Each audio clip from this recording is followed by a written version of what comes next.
अस्सलामुअलैकुम दोस्तों, कैसे हैं आप सब। मैं आप सबको यूट्यूब चैनल इंग्लिश लिटरेचर पे वेलकम कहती हूँ। हम जो पोइम पढ़ रहे थे उस पोइम का नाम है a dialogue of self and soul by W.B. Yeats. अब तक हम इस पोइम का पार्ट 1 कंप्लीट कर चुके हैं और पार्ट 2 के 2 स्टैंजास को कंप्लीट कर चुके हैं। इस वीडियो के अंदर हम लोग स्टैंजा नंबर 3 को डिस्कस करने वाले हैं। तो आप बाकी पोइम के जो जितने भी फर्दर स्टैंजाज हैं उनके लिंक को मैं डिस्क्रिप्शन में डाल दूँगी, वहाँ से आप अप्रोच कर सकते हैं। तो अब पोइम को स्टार्ट करते हैं without wasting any single minute. Stanza 3 को स्टार्ट करने से पहले हम लोग थोड़ा सा ओवरव्यू ले लेते हैं कि अब तक हम पीछे क्या पढ़ चुके हैं।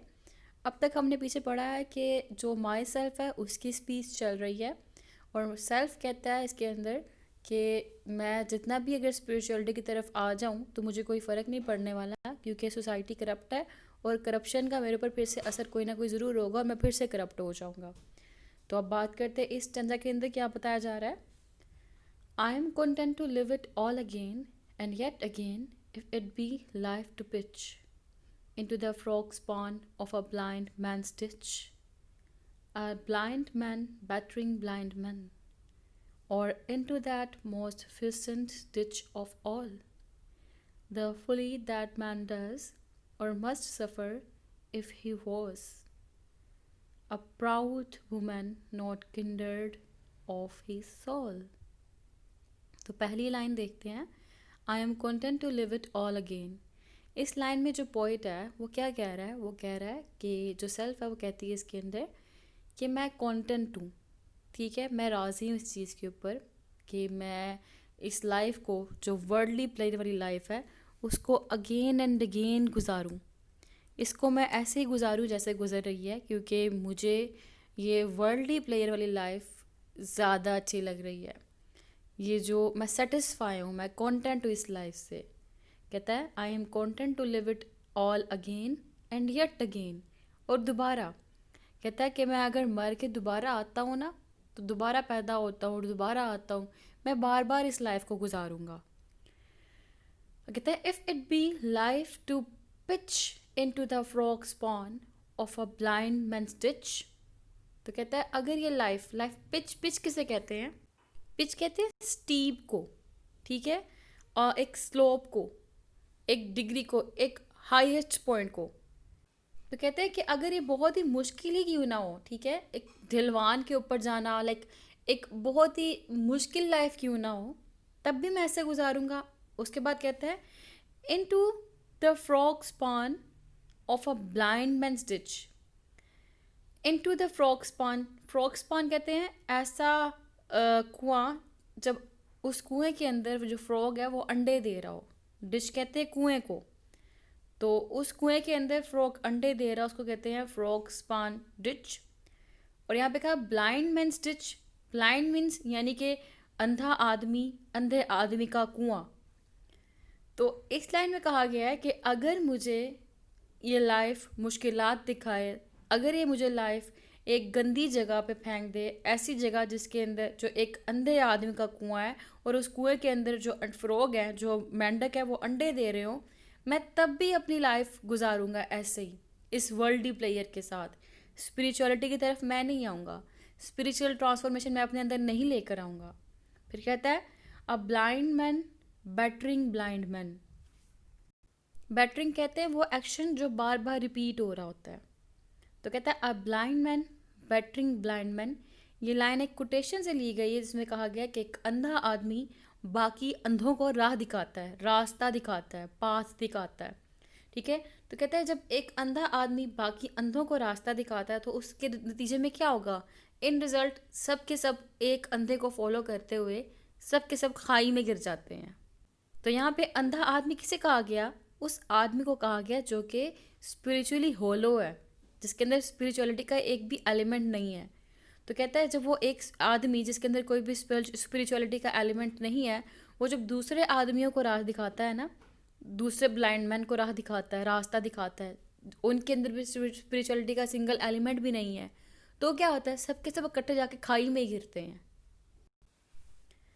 तो जब आप अंधों को फॉलो करना शुरू कर दो तो आप खुद भी अंधे हो जाते हो।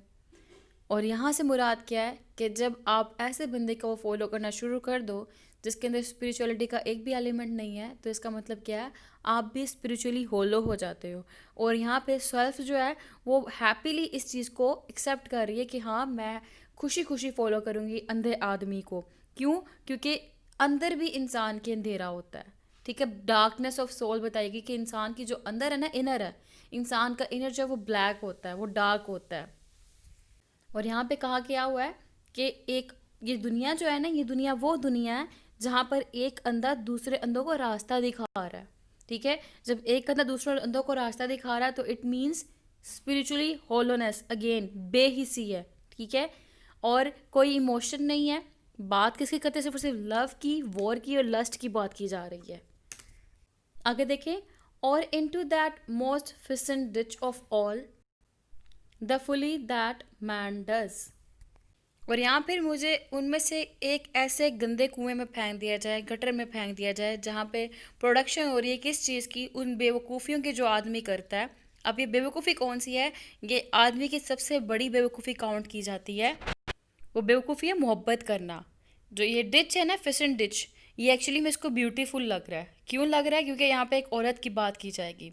जैसे देखते हैं, और must suffer if he woos का मतलब होता है to seek the favour, support लेना, और of related to love, try to gain the love of someone, a proud woman not kindred of his soul. तो कहते हैं अगर एक औरत है ना, एक प्राउड वुमन है, वो क्या करती है? वो किसी इंसान की जो रूह होती है ना, उसको उससे गर्ज नहीं होता, ठीक है। जो एक प्राउड वुमन है ना, वो मतलबी होती है, मतलबी होती है, और दुनिया भी मतलबी है। तो मतलब की दुनिया के अंदर मतलब की मोहब्बत होती है। तो कहते हैं जो एक प्राउड वुमन होती है ना, वो ये देखती है कि आप उसको क्या प्रोवाइड कर रहे हो, आप उसको क्या खिला पिला रहे हो, ठीक है। उसके नेर ना स्पिरिचुअलिटी मैटर नहीं करती, ठीक है। तो कहते हैं इसी बेस पे कि मुझे ये चीज़, एक प्राउड वुमन का लव चाहिए है, ठीक है। मैं इस दुनिया के अंदर बार बार जो ना, इस भटकी हुई दुनिया के अंदर बार बार से ज़िंदगी गुजारना पसंद करूँगा, क्योंकि औरत की मोहब्बत के लिए भी स्पिरिचुअलिटी नेसेसरी नहीं है, और इसके अलावा इस दुनिया में ज़िंदगी गुजारने के लिए भी स्पिरिचुअलिटी नेसेसरी नहीं है। और ना ही मुझे चाहिए कि इसके बाद इटर्नल लाइफ जो है, इसके बाद हेयर आफ्टर की जो लाइफ है उसमें क्या होने वाला है, मुझे उससे कोई गर्ज नहीं है। मैं स्पिरिचुअली होलो होकर अपनी लाइफ गुजारना पसंद करूँगा। यहाँ पे ये सेल्फ कह रही है। तो एक्चुअली में यहाँ पे क्या किया गया, यहाँ पे अगेन सिटायर किया गया मॉडर्न मैन की सेल्फ के ऊपर। मॉडर्न मैन जो है वर्ल्डली प्लेयर को प्रेफरेंस देता है रदर देन स्पिरिचुअलिटी, और वो हायर आफ्टर की लाइफ के बारे में ज़रा भी सोचता नहीं है। तो यहाँ पे हमारा ये पार्ट हुआ पोइम का कंप्लीट। अब हम बात कर लेते हैं इसके राइम स्कीम की। तो राइम स्कीम इसकी बन रही है ABBA CDDC। तो आई होप कि आपको ये पार्ट क्लियर हो चुका होगा। मिलते हैं नेक्स्ट लेक्चर में, जो कि हमारा लास्ट पार्ट होगा इस पोइम का। और इसके अलावा मैं इस पोइम की ओवरऑल समरी के ऊपर भी एक क्रिटिकल एप्रिसिएशन के ऊपर एक लेक्चर बना दूंगी, उसका लिंक मैं डिस्क्रिप्शन में डाल दूंगी, उसके थ्रू आप अप्रोच कर सकते हैं। तो नेक्स्ट पार्ट तक दुआओं में याद रखिएगा, फिर मिलते हैं।